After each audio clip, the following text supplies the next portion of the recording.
पति पत्नी और वो शिक्षाप्रद कहानी। पति अभी नहा ही रहा था कि तभी फोन पर मैसेज टोन बजी।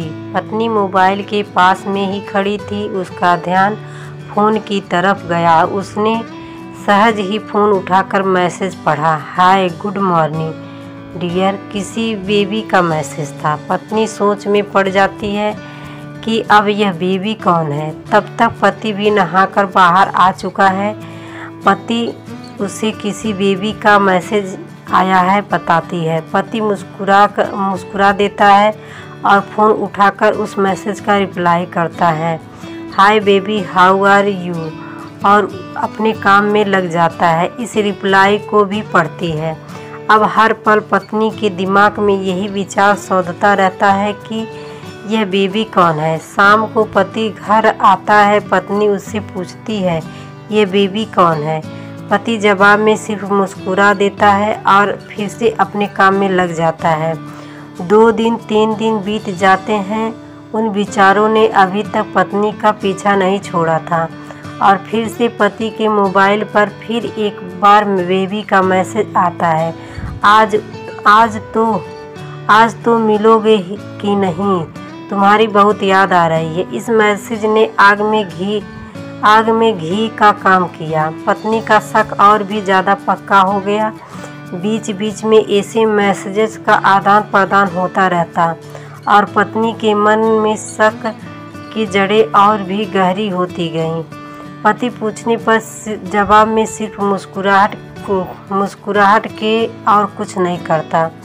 यह सब गुस्सा बनकर तब ज्वालामुखी की तरफ फट पड़ता है जब एक दिन उसे अपने पति की जेब में सिनेमा की 2 टिकटें मिलती हैं। पति अपने पति से बहुत झगड़ती है। पति उसे समझाने की कोशिश करता है लेकिन वह कोई भी बात सुनने को तैयार नहीं थी। पति को भी उस पर गुस्सा आ जाता है और यह झगड़ा और भी ज़्यादा बढ़ जाता है। गुस्से में पत्नी घर से बाहर निकल जाती है। पत्नी का गुस्सा पति से कई गुना ज़्यादा है, परंतु पत्नी का गुस्सा पति से कई गुना ज़्यादा है। तुरंत वो अपना सारा सामान पैक करती है। एक चिट्ठी लिखती है कि मैं मायके जा रही हूँ हमेशा के लिए, और पति का घर छोड़कर चली जाती है। गुस्सा शांत होने पर जब पति घर आता है तो चिट्ठी पढ़कर उसके होश उड़ जाते हैं।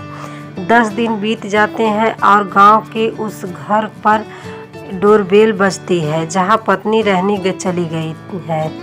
पत्नी दरवाज़ा खोलती है। दरवाजे पे 10 साल की एक छोटी बच्ची हाथों में चिट्ठी लिए खड़ी है। वह पत्नी को वह चिट्ठी देती है। बच्ची से वह चिट्ठी लेकर पत्नी चिट्ठी खोलकर पढ़ती है, डियर वाइफ, जिस बेबी की वजह से हम दोनों में इतने झगड़े हुए और हमारा घर छोड़कर यहाँ चली आई, यह बच्ची जो अभी तुम्हारे सामने खड़ी है वह वही बेबी है। अनाथ आश्रम की एक प्यारी बच्ची। इसी के साथ मैं बातें करता था, सिनेमा जाता था पहली बार जब तुमने बेबी के बारे में पूछा था तो मैंने जानबूझकर तुम्हें नहीं बताया था। सोचा था थोड़ा मजाक करता हूँ, देखता हूँ तुम कैसे रिएक्ट करती हो, लेकिन मैंने यह कभी नहीं सोचा था कि तुम्हारा शक इतना बढ़ जाएगा कि तुम घर ही छोड़ दोगी। हाँ, सबसे ज़रूरी बात यह तो बेबी है, वह किसी और की नहीं बल्कि तुम्हारी ही बेटी है। रुको, अपने आप को संभालो और आगे की बात ध्यान से पढ़ो। हमारे शादी के 2 साल पहले ही यह बात है। तुम अपने कॉलेज के लास्ट ईयर में थी।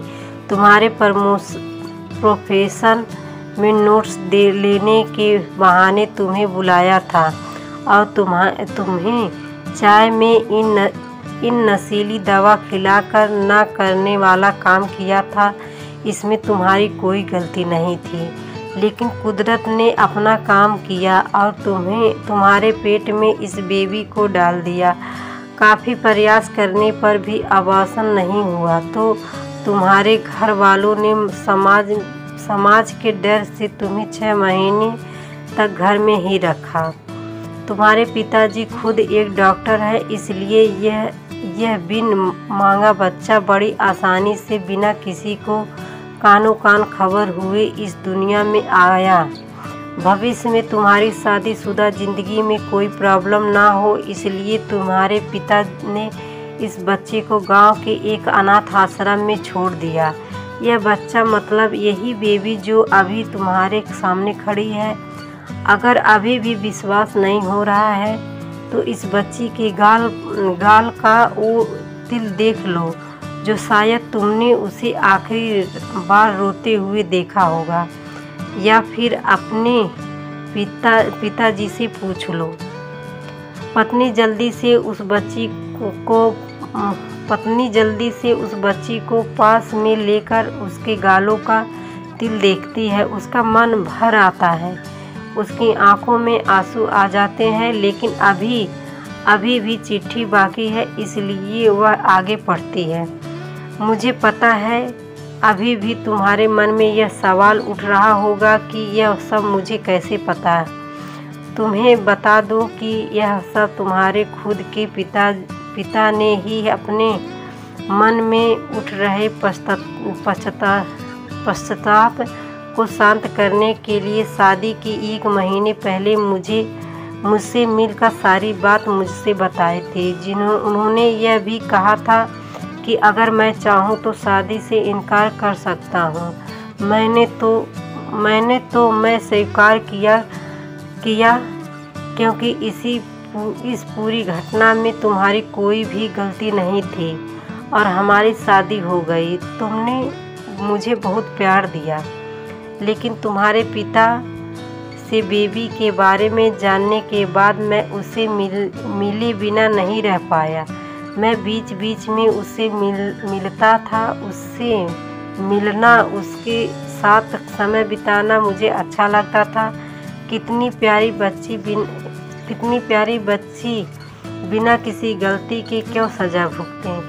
बस इसलिए मैं उसे थोड़ी सी खुशी देने की कोशिश करता था।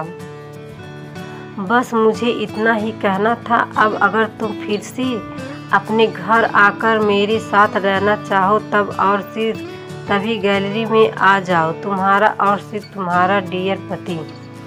बिना एक क्षण की भी देरी के पत्नी दौड़कर गैलरी में पहुंची और रास्ते पर उसका पति एल खड़ा था। उसके चेहरे पर मुस्कान की पत्नी की आंखों में आंसू के फूल।